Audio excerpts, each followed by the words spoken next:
আসসালামু আলাইকুম দর্শক, আপনারা সবাই আশা করি ভালো আছেন। আমরা আজকে ভিডিও সেটা নিয়ে আসছেন যে সরু ধান, আমাদের গ্রাম্য ভাষায় যেটাকে বলা হয় সরু ধান। আমরা যে পোলার চাল যেটা খাই, সেটা আমরা এখানে কিছু সংখ্যক ধান চাষাবাদ যোগ্য করেছিলাম। তো আপনারা ধান দেখতে পাচ্ছেন আর কি, ছোরা দেখেই বুঝতে পারবেন ধান কীরকম।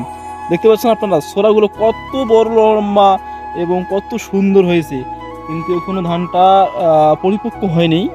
পরিপক্ক হবে আনুমানিক আর 15 দিন হলেই ধান পরিপক্ক হয়ে যাবে ইনশাল্লাহ। তো এই ধান এত সুন্দর হয়েছে, আপনারা দেখেই বোঝা যাচ্ছে যে ধানটা আসলে কি। আপনারা পোলার চাল খান কিন্তু ধান চিনি রাখুন। আর এখানে এত সুন্দর ঘ্রাণ, এত ঘ্রাণ এই ধান দেখতে পাচ্ছেন, অনেক সুন্দর ঘ্রাণ, অনেক সুন্দর ভরে গেল আমার। মানে এখন এই রান্না করার আগে অনেক সুন্দর ঘ্রাণ দেখতে পাচ্ছেন, আপনারা সোরাগুলো দেখতে পাচ্ছেন, আর এত সুন্দর ঘেরান। আমরা যদি ভূমিতে আসি, তাহলে আপনারা মনে করেন যে 1 কিলোমিটার দুর্গন্ধ সরে গেছি, সুগন্ধি। দেখেন না কত সুন্দর ঘেরান, ভাই আল্লাহর কত নিয়ামত।